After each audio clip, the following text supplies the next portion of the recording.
What happens when you put a perfected angel in training against a fully realized god of destruction? We're grounding this matchup in canon feats, direct statements, and how Dragon Ball Super actually treats gods and angels in combat. Today, we're breaking down Beerus versus Merus, a matchup that sounds impossible, feels controversial, and might be way closer than people expect, or way more one-sided than anyone wants to admit. Let's talk about it. One of the first true hints that Dragon Ball was about to step into full universal scale territory happens the moment Beerus arrives on Earth. Up to this point, the series had flirted with massive destruction, but nothing was framed so casually, so effortlessly, and such to an absurd level. Beerus walks into Bulma's party and proceeds to dismantle the strongest fighters present with almost bored indifference. Ultimate Gohan, Super Saiyan 3 Gotenks, Piccolo, and even Fat Boo all in quick succession. What's more telling than the defeat is Beerus himself's lack of reaction. He doesn't compliment them and he doesn't insult their power. He barely acknowledges what they're capable of. This stands in stark contrast to how he later talks about Frieza, repeatedly hyping him up to provoke Goku. On paper, every major fighter at that party could annihilate Frieza without much trouble, yet Beerus treats Frieza as noteworthy while lumping everyone else into the same invisible tier. The most reasonable explanation, without it being gaslighting, is the gap is so vast that Beerus simply doesn't perceive meaningful differences between beings who all exist within an infinitesimally small fraction of his own power. To him, they're all equally insignificant. Then Vegeta snaps. Fueled by rage after seeing Bulma struck, Vegeta erupts into an enraged Super Saiyan 2 state that clearly surpasses what Super Saiyan 3 Goku had previously shown. He unloads a rapid barrage of blows, landing a full combo on Beerus and briefly pushing him back. This moment became iconic, not just because of the spectacle, but because Beerus later comments that Vegeta forced him to use around 10% of his own power. In hindsight, that line has aged into meme territory, because later material makes it clear Beerus was never even remotely close to exerting himself. Still, the scene establishes something pretty important. Even extreme emotional spikes from Saiyans are barely blips on Beerus' radar. Afterward, Goku steps up. He absorbs the energy of his allies, and in some translations, it's even stated that he temporarily places him above any warrior in history, including fusion entities like Super Vegeta. Yet, despite this massive boost, Beerus remains unimpressed. It isn't until Goku ascends to Super Saiyan God that things change. Goku himself is stunned by the transformation. He openly admits he never imagined a realm of power like this could ever exist. The form grants him such an overwhelming jump that he initially struggles to control his own movements, stumbling over his speed and momentum. For the first time in an unfathomably long span of time, Beerus is genuinely entertained. Not challenged in the serious sense, but entertained. Which, coming from a being who has existed for eons, speaks volumes. Their clashes push Dragon Ball to a completely new scale. The shockwaves from their punches propagate outward and are stated to have the potential to erase the entire macrocosm, the living universe, the afterlife, and all layered realms tied to it. This isn't planet busting or galaxy, it's reality itself being threatened as collateral damage. Throughout the fight, Beerus repeatedly claims he's using higher and higher percentages of his power, 80% than full power, but these statements are better understood as psychological tactics. He's baiting Goku, trying to draw out growth rather than revealing his actual limits. By the end, Goku adapts so well to godly energy that even after losing the Super Saiyan God form, he restrains a level of strength in Super Saiyan and base that surpasses where he started. That alone impresses Beerus enough to spare Earth, deciding Goku is worth keeping around for the future. Later arcs reintroduce just how absurdly high the God of Destruction sit. During a Universe 6 storyline, a brief flashback shows Beerus and Champa clashing in the distant past. As they fight, they casually zip across space, and their blows accidentally pulverize planets and celestial bodies simply from missed strikes and stray shockwaves. At one point, Champa becomes so irritated that he outright suggests destroying Beerus' universe entirely as collateral, underscoring how normalized universal destruction is among beings at their level. And after everything Goku and Vegeta accomplished, Super Saiyan Blue Kaioken stacked on God power, Ultra Instinct signs, and constant evolution, Beerus still casually remarks following the Goku Black arc that neither of them will ever reach his level. Zamasu at one point makes an especially revealing remark about the gods of destruction,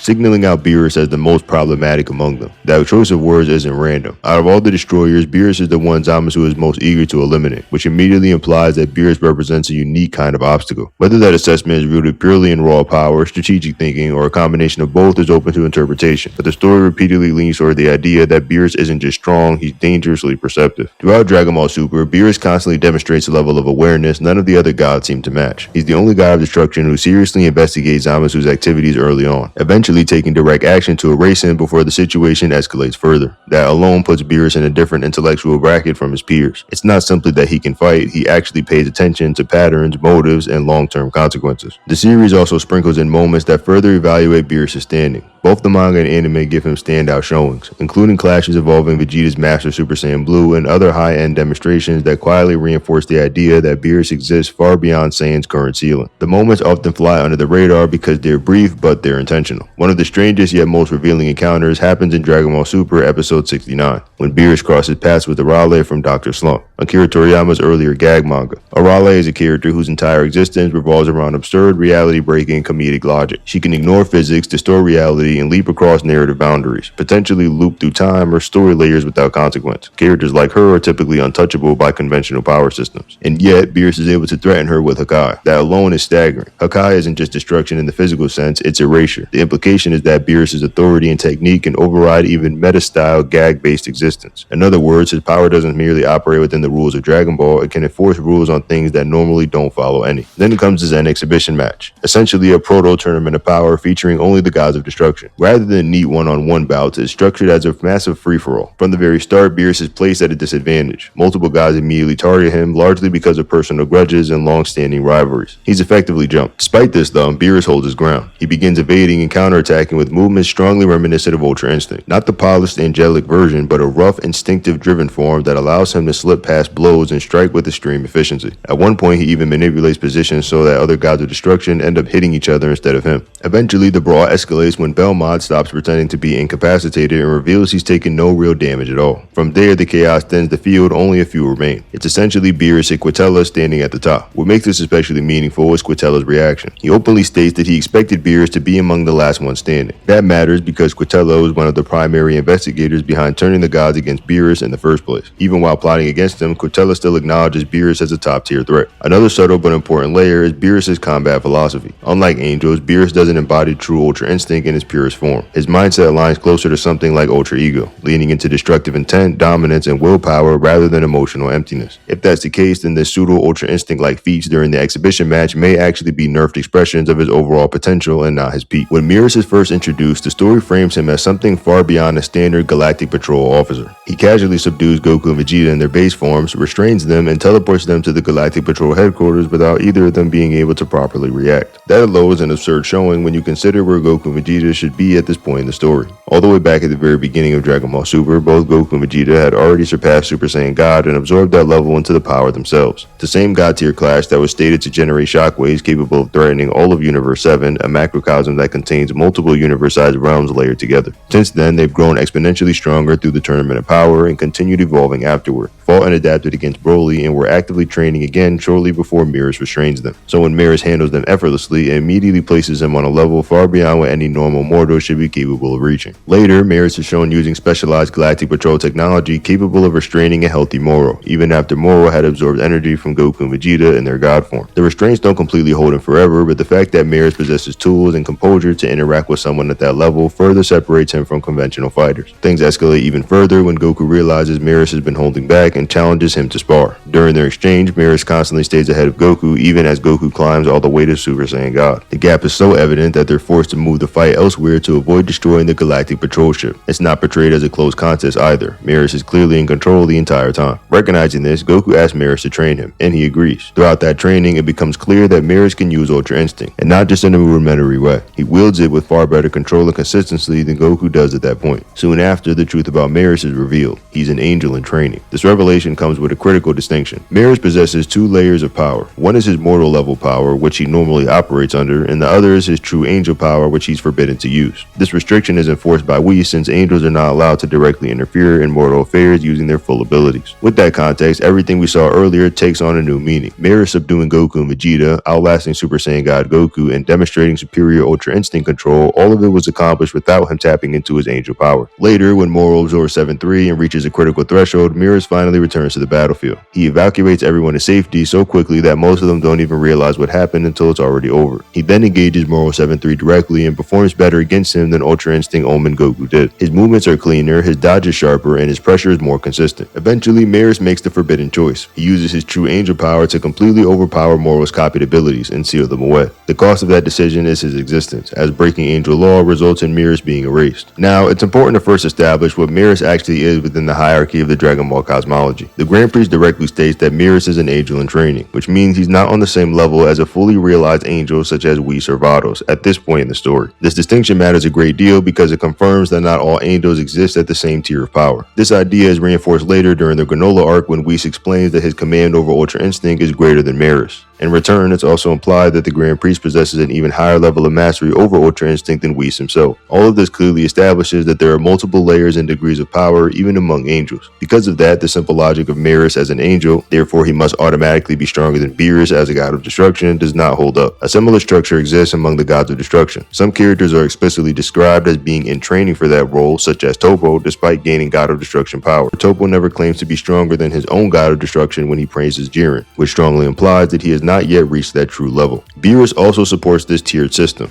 After fighting Vegeta in his Master Super Saiyan Blue state, he remarks that Vegeta could probably become a candidate for a god of destruction in another universe. This further implies that these divine positions are not flat power categories, but instead have clear internal rankings. Before Merus ultimately disappears, we actually see him push himself to the full extent of his angelic abilities when he seals away Moro's copy powers. This scene visually communicates the strain he places on him. Merus is shown exerting himself heavily with visible tension in his expression and sweat marks on his face. This strongly suggests that he is operating near his upper limit. By contrast, Beerus later chooses to step in himself to deal with Moro. Even after Moro has absorbed Merus' power and merged with the Earth, Beerus shows little to no hesitation about doing so and even implies that he intends to end the situation quickly. That level of confidence suggests a tier of power far beyond what Merus was demonstrating. This interpretation is also supported by narrative statements indicating that when Mastered Ultra Instinct Goku and Moro finally clash, that is what is described as reaching the true realm of gods. The wording implies that the earlier encounters, such as Merus versus Moro, had not yet reached that divine threshold, further separating Merus from the highest tiers. Taking all of this into account, the most consistent conclusion is that Beerus would defeat Merus decisively, and that gap between them would be significant rather than marginal.